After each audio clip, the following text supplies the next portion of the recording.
They called me crazy when I bet everything on a company that didn't exist yet. But that crazy move bought me 3 houses, sent my grandkids to college, and turned a widowed seamstress into a Wall Street legend. And I did it all from my kitchen table. My name is Margaret Chen. I'm 68 years old, and this is how my little hobby made me filthy rich. I started with $347. That's all I had left after burying my Henry. 42 years of marriage, gone in a hospital room that smelled like bleach and broken dreams. The funeral ate our savings. The medical bills ate everything else. Even sold my wedding ring to keep the lights on. I was 52 years old, working at a dry cleaner for $8.5 an hour. And I had 347 in a checking account that charged me fees if I went below 500. You do the math. I was drowning. That's when I found Henry's old laptop in the closet. I don't know what made me turn it on. Maybe I wanted to see his face in the photos. Maybe I just wanted to feel close to him again. But when that screen flickered to life,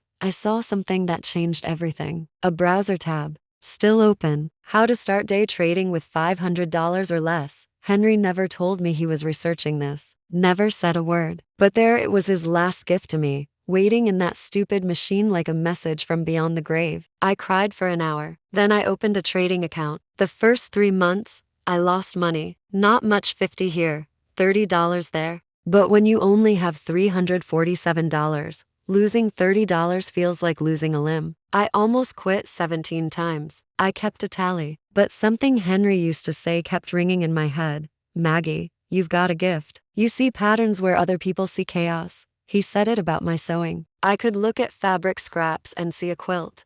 Look at a torn dress and see exactly how to fix it. Maybe, I thought, maybe the stock market is just another pattern. So I watched. For weeks, I just watched. Didn't trade. Didn't touch my money. Just watched those numbers dance across the screen like they were telling me a story. And slowly, oh so slowly, I started to understand their language. My first real win came on a Tuesday. I was eating instant ramen for the 4th night in a row, watching a small pharmaceutical company called Genbiotech. Nobody was talking about them. No news, no hype. But I noticed something strange. Every day at 2:47 p.m., someone bought exactly 5,000 shares, then sold them at 3:15 p.m. for 2 weeks straight. Same pattern, same time, same amount. Someone knew something. I took my entire account to 8-9 by then and bought shares at 2:30 p.m. on Tuesday. My hands shook so bad I almost hit the wrong button. This was grocery money. This was electric bill money. This was everything. At 2:47 p.m.,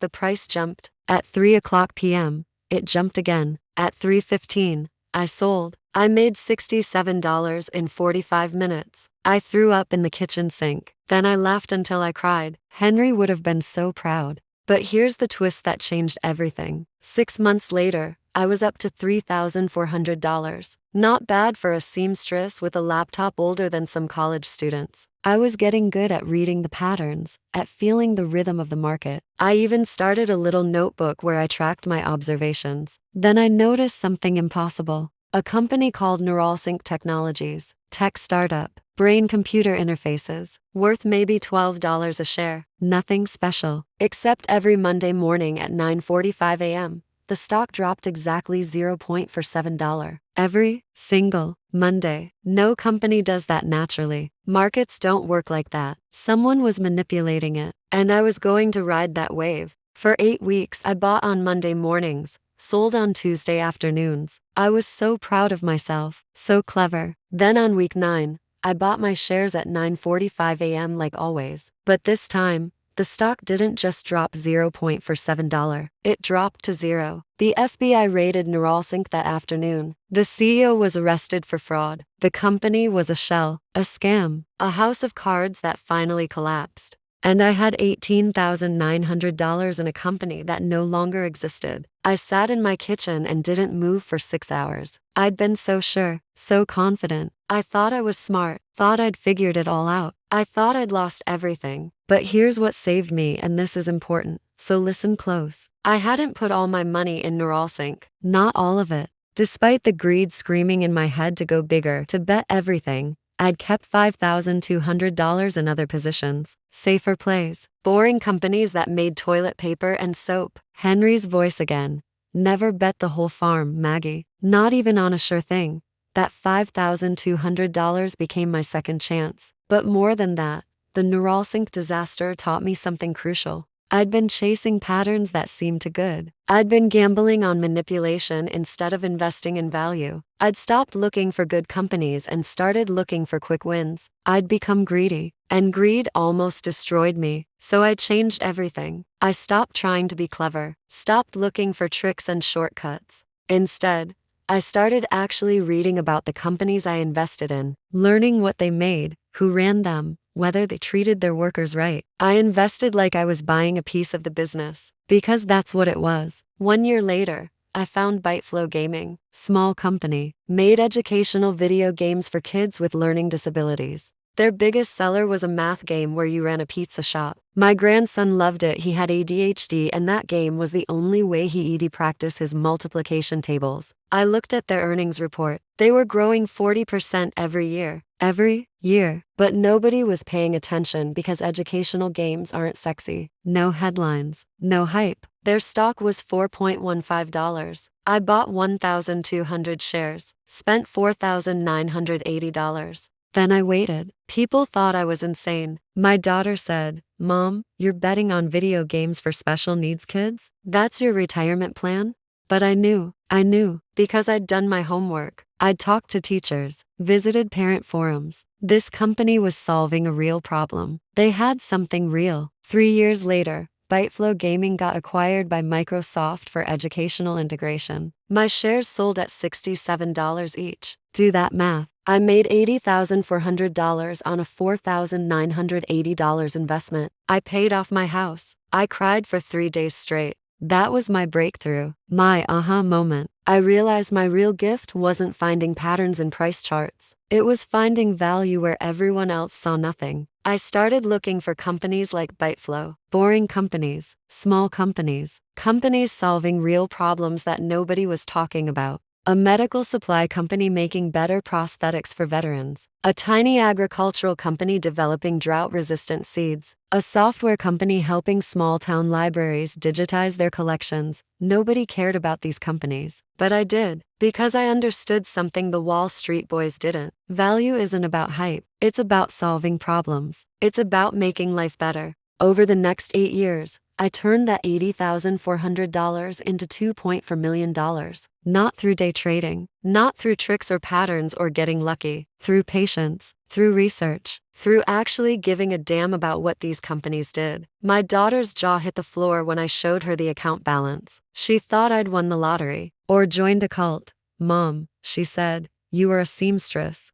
How is this even possible?" I told her the truth. "Honey, I'm still a seamstress. I just learned to see patterns in a different kind of fabric. Now here's the final twist. The one that made me not just wealthy, but filthy rich. 2 years ago, my grandson, the one who loved that pizza shop math game, he came to me upset. He was 16, struggling in school. He said, "Grandma, I want to start a business, but nobody takes kids seriously." He developed an app, a simple thing.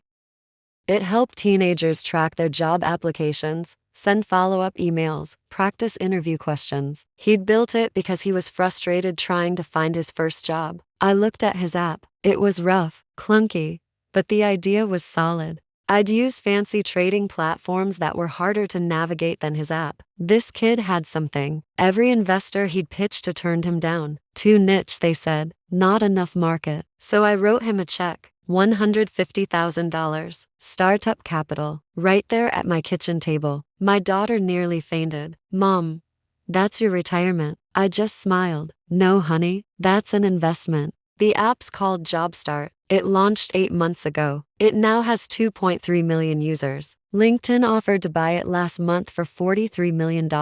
My grandson's keeping the company, but my $150,000 investment? It's worth $8.7 million on paper. I still live in the same house, still drive the same 2008 Honda, still have coffee with my friends at the diner every Thursday morning. But I own 3 rental properties. I've put all 4 of my grandkids through college. I donated $200,000 to the dry cleaner where I used to work. Their owner had cancer and no insurance. I've funded scholarship programs for widows trying to start over. And I'm still trading. Every morning at I'm at my kitchen table with Henry's old laptop I refuse to upgrade, looking for the next Byteflow, the next job start, looking for companies everyone ignores. Because that's my secret. That's what makes me a genius, if you want to call it that. I don't chase what everyone else wants. I look for what actually matters. I invest in problems being solved, in people being helped, in value being created. And I started with $347 and a broken heart.